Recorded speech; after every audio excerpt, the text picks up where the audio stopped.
Alors, ce qu'on peut vous poser comme question, c'est de déterminer des racines sans que votre fonction du second degré soit donnée sous la forme factorisée. Vous savez que lorsque la fonction est donnée sous la forme a facteur de x moins x1 facteur de x moins x2, c'est-à-dire sous forme factorisée, les racines, ce sont x1 et x2, donc c'est facile. Alors ici, par exemple, on vous donne un exemple où on vous propose la fonction du second degré définie par f de x égale 3x carré moins 2x moins 1. Et on vous demande de conjecturer une racine. Alors là, la racine, on ne la voit pas. On ne voit pas les racines. Donc quand on vous demande de conjecturer, une façon possible de répondre à la question, c'est d'utiliser votre calculatrice. Vous demandez de tracer la courbe de cette fonction, et vous allez voir que la courbe, elle va avoir cette allure-là. Et du coup, vous savez que les racines, c'est les abscisses des points d'intersection avec l'axe des abscisses. Donc les deux racines, ça va être à peu près moins 0, on voit pas très bien, moins 0,3. Et puis 1, on a l'impression que 1 a l'air d'être une racine de f de x. Si vous ne voulez pas utiliser le graphique de votre calculatrice, vous pouvez aussi utiliser le tableur de votre calculatrice, le menu table de votre calculatrice, obtenir un tableau de valeurs. Ou sinon, vous pouvez essayer pour 0, pour 1, pour 2, pour moins 1, pour moins 2, mais c'est un peu plus long quand on essaye. Donc là, visuellement, nous, on va utiliser le graphique, on voit que 1 a l'air d'être une racine. Il faut maintenant vérifier. Pour ça, je vous rappelle qu'une racine, c'est ce qui annule la fonction. Donc on calcule l'image de 1. L'image de 1, ça va faire 3 fois 1 au carré, moins 2 fois 1, moins 1. 3 fois 1 au carré, c'est la même chose que 3 fois 1, donc ça fait 3. 3 moins 2 fois 1, 2, moins 1. Et 3 moins 2 moins 1, eh bien ça fait 0. Donc nous avons vérifié notre conjecture. 1 était bien une racine de f de x. Voilà, lorsqu'on vous demande d'émettre une conjecture, eh bien en général, il y a toujours une racine facile à voir sur le graphique. Ou en général, c'est 0 ou 1 ou 2 ou moins 1 ou moins 2. Maintenant, exercice beaucoup plus compliqué, mais qu'il va falloir que vous sachiez résoudre, c'est qu'on va vous donner une fonction affine, donc toujours, une fonction du second degré, excusez-moi, donc par exemple g de x égale, la fonction g définie par g de x égale 4x carré moins 4x moins 8, elle est toujours pas sous forme factorisée. On va vous demander dans un premier temps de vérifier que moins 1 est bien une racine, donc ça c'est pas très dur, on va le faire tout de suite après, et ensuite on va vous demander de trouver la valeur de la deuxième racine, et ça c'est beaucoup plus difficile. Alors, on vous demande de vérifier que moins 1 est bien une racine. Donc, pour vérifier que c'est bien une racine, il suffit, comme au-dessus, de juste remplacer le x par moins 1. Donc, ça nous fait 4 fois moins 1 au carré, moins 4 fois moins 1, moins 8. Ça, c'est l'image de moins 1. Moins 1 au carré, ça fait 4. N'oubliez pas vos parenthèses, faites attention. Moins 1 au carré, pardon, ça fait 1. Excusez-moi, je dis des bêtises. Donc, 4 fois 1, 4. Moins 4 fois moins 1, ça va nous faire plus 4, moins 8. Donc ça, c'est l'image de moins 1, va donc valoir 4 plus 4 moins 8, c'est-à-dire 0. Donc, moins 1 est bien une racine de g de x, puisque g de moins 1 vaut 0. Donc on a trouvé une racine de g de x. Bon, j'efface pour me faire un petit peu de place.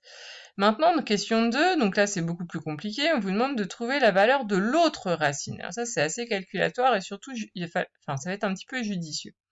Donc nous savons que moins 1 est racine, donc on peut un petit peu avancer sur la forme factorisée de g de x. Vous savez que g de x, ça s'écrit sous la forme a facteur de x moins x1, x moins x2. Ça, c'est la forme factorisée de notre fonction du second degré. Alors, le a, on le connaît. A, c'est 4.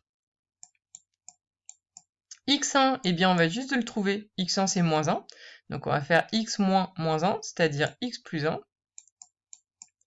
Et donc, par contre, ce qui va nous manquer, pas x plus x, mais x plus 1, facteur de x moins x2. Donc, ce qui nous manque, c'est notre fameux x2, et c'est ce qu'on vous demande de calculer. Comment allons-nous faire pour trouver x2? Eh bien, on sait que g de x est égal à ça, mais on sait aussi que g de x est égal à 4x carré moins 4x moins 8. Ça veut dire que lorsque nous allons développer cette forme factorisée, eh bien, on devrait trouver 4x carré moins 4x moins 8. Alors, si on développe tout ça, si on développe 4 facteurs de x plus 1 facteur de x moins x2, on va avoir, je ne vais pas tout faire, mais si on développait, ça nous ferait x fois x moins x fois x2 moins 1 fois x moins 1 fois x2. Et après, on va toute notre parenthèse, on va tout remultiplier par 4. Donc en fait, il va y avoir des x partout, sauf, donc quand on va faire x fois x, là ça va être du x carré, on aura du x. Quand on va faire x fois moins x2, on aura du x. Quand on va faire 1 fois x, il y aura du x. Il y a juste ici où il n'y en aura pas, 1 fois x2. Alors vous avez l'impression que dans x2, il y a du x, mais en fait x2 c'est un nombre, une constante, ça vaut peut-être 4, ça vaut peut-être moins 3, on ne sait pas, c'est ce qu'on cherche. Donc ici, c'est pas du x. Et donc quand on va redévelopper, on va devoir tout remultiplier par 4. Et du coup, on va avoir plein de termes, là, donc ceux que j'ai pas écrits, hein.